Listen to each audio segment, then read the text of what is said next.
আমি সবসময় ন্যায়ের পক্ষে কথা বলি। হ্যাঁ হ্যাঁ, তুমি একা ন্যায়ের পক্ষে কথা বলো,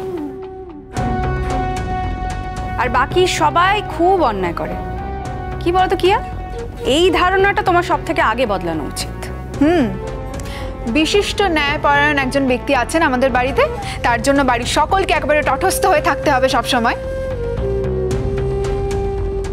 এতদিন ধরে না অনেক অশান্তি ঝড়ঝাপটা গেছে এ বাড়িতে, এবার একটু শান্তিতে থাকতে চাই। তুমি তো ঠিক মতো শান্তিতে থাকতে দেবে না।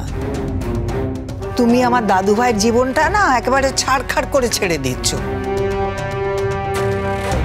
এখন আমার বৌমার দিকে তুমি হাত বাড়িয়েছো। আমাদের পরিবারের সকলের দিকে তোমার নজর, এমনকি বাচ্চাটাকে, মানে ছোট একটা বাচ্চা, তাকে পর্যন্ত তুমি সহ্য করতে পারো না। ঠাম্মি, তোমার অতীত কিন্তু সেটাই বলে, তুমিও তো কাউকে সহ্য করতে পারতে না। আমি যদি কোনো ভুল করে থাকি সেই ভুলটা নিশ্চয়ই তুমিও করবে না। আমি ভুল করেছি বলেই তো শিখেছি। আমি তোমাকে বলছি এই ভুলটার মধ্যে ঢুকো না, ক্ষতি হয়ে যাবে, কিন্তু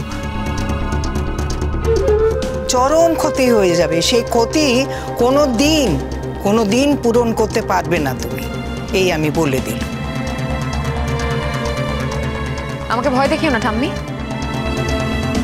আর এই যে আমি যেটা বললাম সেটাই যেন হয়। তোমার কথা আমি রাখতে পারবো না কিয়া। এই বাড়িটা তোমার নয়, মানে তোমার নামে নয় যে তুমি যা বলবে তাই করতে হবে। হ্যাঁ, তুমি এই বাড়িতে থাকতে পারো, তার বেশি কিচ্ছু না। বুকান এই বাড়িতে সব জায়গায় যেতে পারে, অন্তত আমরা সেটা চাই। কোনো জায়গায় যেতে ওর কোনো বাধা নেই। বুকান, এই বাড়িতে তোমার যেখানে ইচ্ছে তুমি যাবে, তবে ওর ঘরে তুমি যেও না, ঠিক আছে?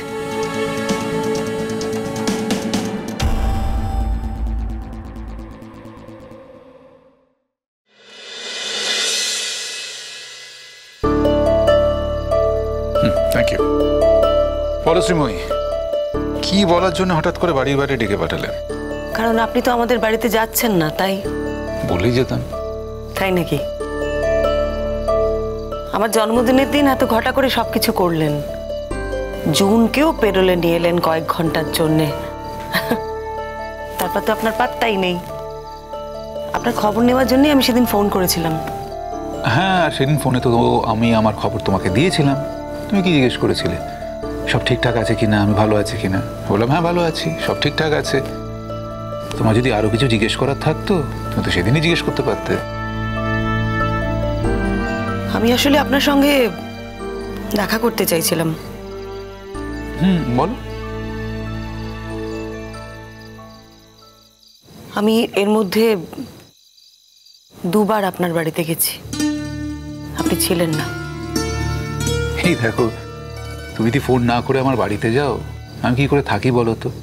তোমাকে তো বলেইছিলাম যে আমার ফিরে যাবার সময় চলে এসেছে। টুকটাক যে কাজগুলো আসে সেগুলো আমাকে এখন সেরে ফেলতে হবে, তারপর চলে যাব। সেই কারণে এত ছিলাম না।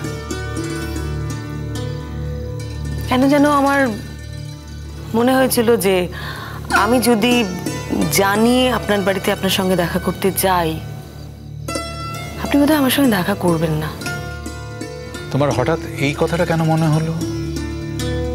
মনে হলো কেন সেটা তো বলতে পারবো না, মনে হলো তাই বললাম। যাকে ছাড়ো সব কথা, এবার বলো কি বলার জন্য তুমি দুবার আমার বাড়িতে গিয়েছিলে, আর কি বা বলার জন্য তুমি তোমার অফিসে আমাকে না ডেকে এই কফি শপে ডাকলে? আমার অফিস? ওটা এখন আমার অফিস হয়ে গেল? ওই অফিসটা কিন্তু একদিন আপনার ছিল, আপনি ওখানে আমাকে বসিয়েছিলেন, আর সেটা আজ নিজের অফিস বলে দাবি করছেন না? ওই অফিসটা কোনো কালই আমার ছিল না, ওটা একমাত্র তোমার জন্যই তৈরি করা হয়েছিল। হ্যাঁ, ইনিশিয়ালি আমি ওখানে যেতাম, বসতাম, সেটা শুধুমাত্র তোমাকে গাইড করার জন্য, সাপোর্ট করার জন্য। তার মানে এই নয় যে অফিসটা আমার হয়ে গেল। যাকে আমার মনে হয় তুমি এইসব কথা বলার জন্য আমাকে ডাকোনি। কি বলার জন্য ডেকেছো সেই কথাটা বল। ঠিকই, এই কথাগুলো বলার জন্য তো ডাকিনি। যেটা বলার জন্য ডেকেছি সেটা আমার কাছে সত্যি। আপনার কাছে কতটা সত্যি আমি জানি না। আমি অনেক কিছু করতে পারিনি আপনার জন্য, আর তার পেছনে কারণগুলো। শোনো শ্রীময়ী, তুমি কি করেছো আমি শুধুমাত্র সেটাই দেখেছি। কি করনি বা কি করতে পারোনি সেটা নিয়ে আই এম লিস্ট বদার্ড। তাছাড়া তুমি তো আমার কাছে আনসারেবল নও।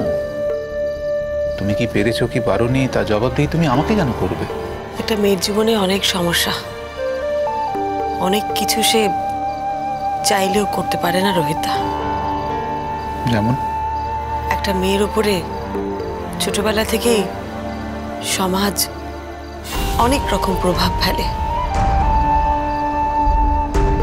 তারপর ছেলে মেয়ে, যখন ছেলে মেয়ে হয়ে যায় তখন তাদের কথা ভাবতে ভাবতে নিজের কথাটাই বোধহয় আর ভাবা হয় না। নিজের কথা না ভাবাটা হয়তো ভুল, একটা মেয়ের সেটা অসহায়তাও বটে। তবে অনেকেই এটাকে কাটিয়ে উঠতে পারে, আবার অনেকেই পারে না। আমি হয়তো সেই না পারাদের মধ্যে। আমার অনেক কিছু করা উচিত ছিল যেগুলো আমি করিনি বা করতে পারিনি। আমি তার জন্য ক্ষমা চাইছি রোহিতা।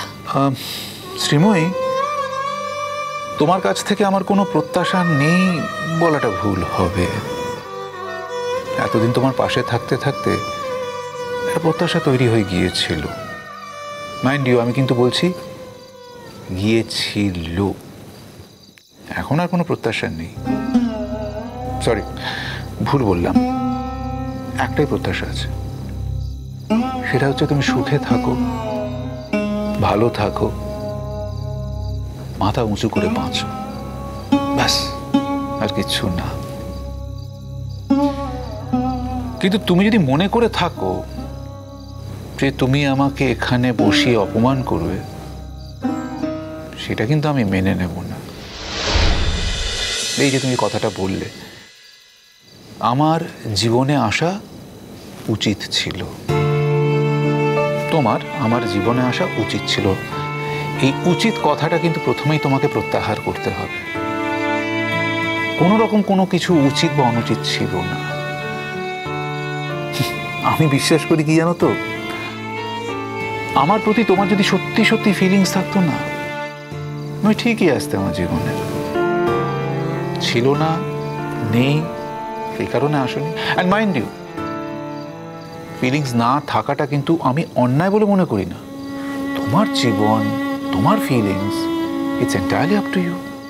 আমি আপনাকে ঠিক বোঝাতে পারবো না। আমি বুঝেছি শ্রীময়ী, অতটা নির্বোধ আমি নই। আপনি জানেন না, একটা সময়ের পর, একটা বয়সের পর আবার নতুন করে সবকিছু শুরু করা যায় না, খুব কঠিন সেটা। ইচ্ছে ছিল বলছো? আমার কথার কি দাম আছে বলুন? আপনি তো আমার কথা বিশ্বাসই করেন না। কেন, তোমার নিজের সম্পর্কে এরকম ধারণা কেন যে আমি তোমার কথা বিশ্বাস করব না? তার প্রথম কারণ হলো যে আমি তো অতটা গুছিয়ে কথা বলতে পারি না, আর দ্বিতীয়ত অনিন্দকে ভালোবাসো। হ্যাঁ? দ্বিতীয় কথা, তুমি অনিন্দকে ভালোবাসো। আসলে না, ওটা দ্বিতীয় কথা নয়, ওটাই প্রথম এবং শেষ কথা। তাছাড়া তুমি তোমার ছেলে মেয়েদের ভালোবাসো, তোমার সংসারকে ভালোবাসো, আজীবন বাসবে। এর বাইরে তোমার কোনো অস্তিত্ব নেই। মানে থাকলেও সেই অস্তিত্ব এগুলোকে অতিক্রম করতে পারবে না। হ্যাঁ, তুমি আমাকে ওই যেরকম বলো না, ঈশ্বরের মতো ভক্তি শ্রদ্ধা করো, হয়তো কিঞ্চিত ভালোবাসো। না, সেটাকে ঠিক ভালোবাসা বলবো না, ভালো লাগা বলবো, ভালো লাগা। কিন্তু সেটা যথেষ্ট নয় যে তুমি তোমার বর্তমান জীবন ছেড়ে ওই ভালো লাগার জন্য আমার সাথে নতুন করে সংসার গড়তে আসবে।